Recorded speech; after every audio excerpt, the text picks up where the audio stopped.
very much indeed. Cheers. Right, you're watching Breakfast on BBC News. Good morning to you. 7:21. Let's take a look at this morning's newspapers.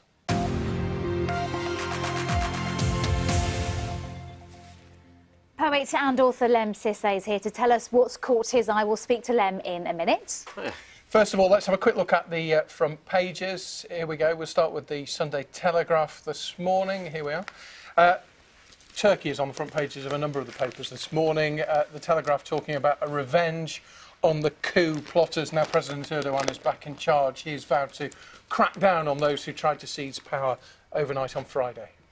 Turkey dominating the front page of the Sunday Times as well. You can see protesters taking over an army tank in Ankara yesterday, and also Nice is reflected. The agony of a father unable to save his son. He's telling his story.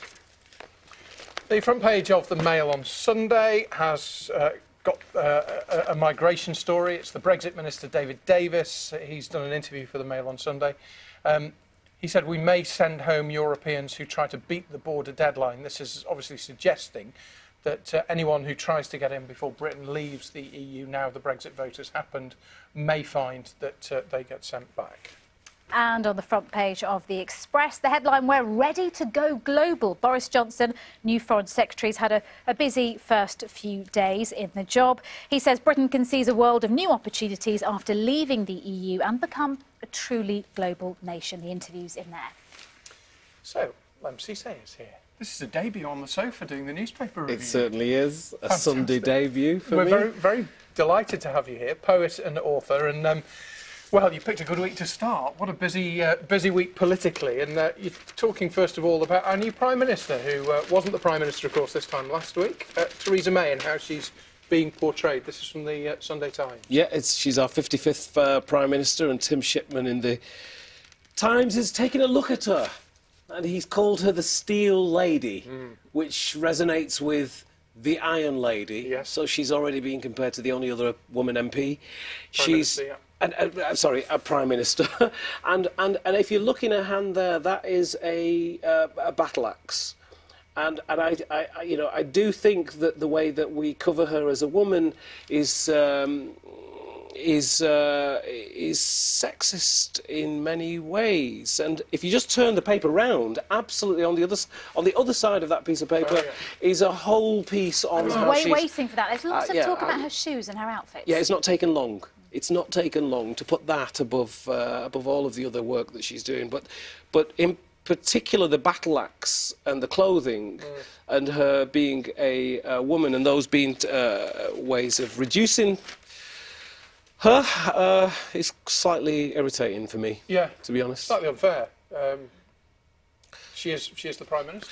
Yeah, she is our Prime Minister. She's our 55th, and we're speaking already about her clothes. And I'll tell you, the vainest man I knew in Parliament, or I could see in Parliament, was Michael Gove, but not many people talked about the way he dressed, you know, and his choice of suits and choice of shoes and particularly stylised hair.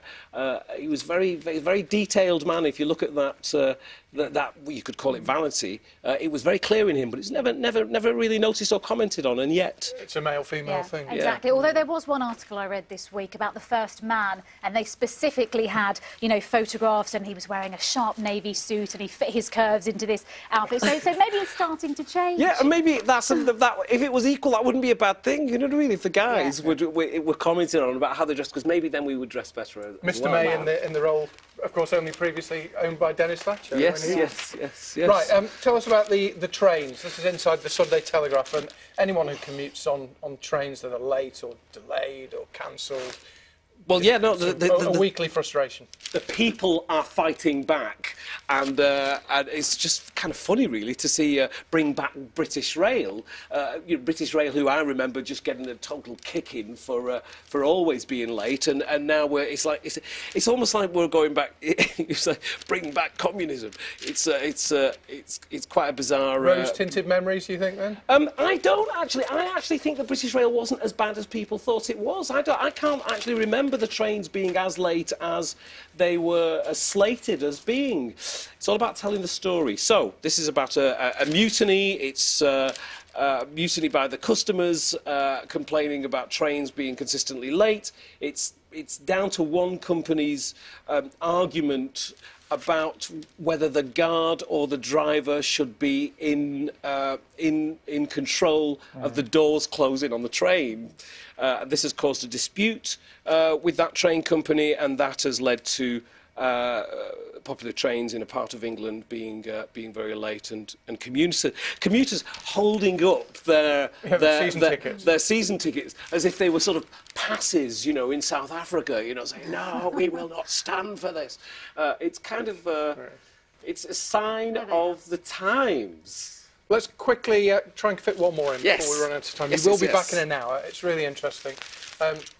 Bookshops hit back with kids' classes and cocktails. Not together. Not for the children. Not together. Yeah, non-alcoholic. Yeah, not together. This is about bookshops. This is the Observer, and it's Rob Walker talking about bookshops that are stepping up to the plate and making, you know, making reality an event as opposed to virtual reality. Right. You know, making the Pokemon generation be able to enjoy the actual contact of people and stories, which is, after all that we are. All of this, the stories in the newspaper, all of the revolutions that are going on, all of the politics, it's all about the story. Yeah. Although I know lots of adults that are playing Pokemon at the moment as well. Do you get it? Do you get it?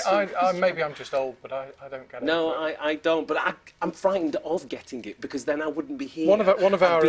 One of our technical crew came rushing in here the other day because one of those things was actually here. Somebody's got to walk. One behind the sofa right now. Somebody's got to walk in the background. I found one. Thank you very much. We'll see you again in less than an hour. Len, good to see you. Breakfast is